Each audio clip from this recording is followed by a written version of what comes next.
Hello everybody, welcome back to the channel. Today I thought I'd read a little ditty called Underground, Overground, and it's got nothing to do with wombles.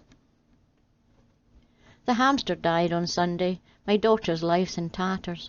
To a 6-year-old with few friends, this problem really matters. To me, the corpse disposal was a more pressing case. My Viking funeral loo proposal sent horrid shocks about the place. 2 years this little rodent had been her company, night and day, a responsible companion when Daddy went away.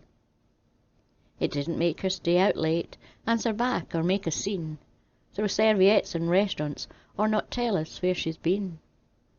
The hamster's rite of passage to the furry afterlife was achieved in gentle sleep, without a squeak of pain or strife. Oh, the indecision where to plant the little geezer! For the interlude of mourning I reverently popped him in the freezer. In a snappy bag he lay in state, entombed in twinkly ice, apart from once in error when defrosted with some pies.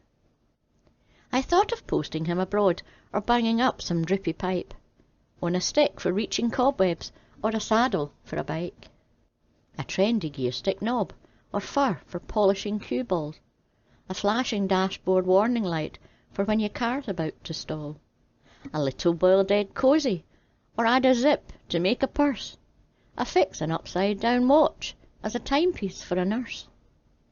It could be used to mop ill people's brows, or if they were getting colder, take their temperature, replace the thermometer in his bottom as a holder. It could function as her attack alarm, if when squeezed he'd still squeak clear. With lens in mouth and rectum, he'd bring distant objects near. A sweaty summer garden game for batting twixt 2 rackets. His incisors as a stapler for sealing padded postal packets. If we'd had a second one, then one of our daughter's first true loves could enhance her home economics class with some little loving gloves. A million possibilities were suggested to my mind, but I opted for one sensible and fashionable kind. The wombles got it right when they recycled others' gear. Our furry friend could be admired, bring usefulness and cheer. Now, my colleague's wife's a seamstress, and she always makes great strides, can fabricate fine raiment, take inside legs, and more besides. It took only half an hour. I felt my girl would be overcome, would chuckle till the tears rolled, but I wasn't sure of Mum. My return home was triumphant, my entry splendid, full of drama. My kid was ushered in, and Mum tried hard not to alarm her. I dropped my keks flamboyantly. Daughter giggled, wife fell on the couch.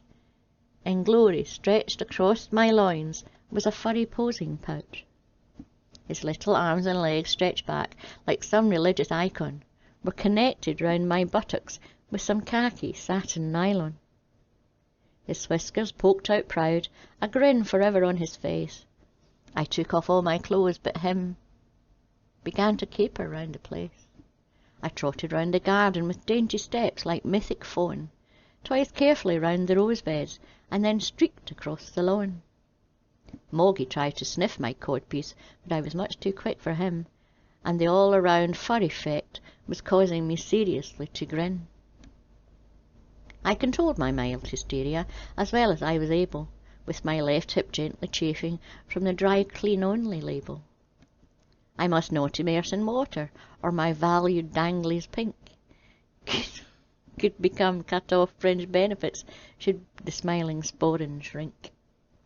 The immortal pants pleased me so much that they were that night still worn, and by chisel tooth poking the wife's nightie, no joking, into jagged tatters was torn. Besuited, soon I sojourned to work, well knowing that within, however sober my exterior, there lurked a toothy grin. A frenetic day at work, then pacing fitted, tufted shag, not knowing large incisors on my trousers where to snag. They nibbled weft and weave, some took my bulge to show affection, none knowing they would soon behold a furry resurrection. It was in a pub, a business lunch, half up the spiral stairs, when born again was a chiselled profile with a halo of ginger hairs. Like an alien from abdomen, he burst out, 4 typists swooned. Others drenched me in beer from revulsion and fear, or I was generally lampooned.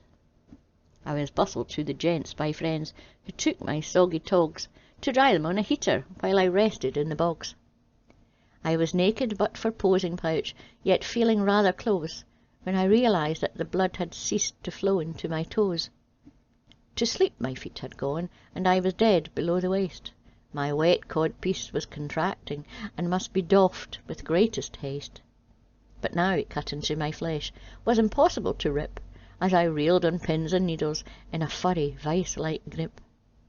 Drastic measures were now called for, if intact I would remain, so like a bull into the public bar I burst, in howling pain. My legs now numb, I staggered, almost naking, reeling, hopping, with broken glass before a gawping crowd, at my loins frantically chopping. My final recollection, as my blood flow blotted out, was a landlord approaching with an upturned chair to give the parasite a clout.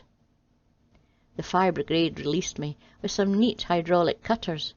I was carted off in a police van, with coppers mumbling about nutters. I was donated shabby clothing, questioned, beaten, and released, just like my old friend Peregrine, who'd met the same police. I don't go in that pub now, or they rant, hoot, and regale the uninitiated visitor to my twisted, furry tale. Recycling's for the wombos. I never found it much success, and I'm now damn sure that evermore I'll get my pants from M&S. The end. Don't forget to like and subscribe and press the wee bell notification. And a huge big thank you to all my subscribers, patrons and members. See you next week. Bye bye.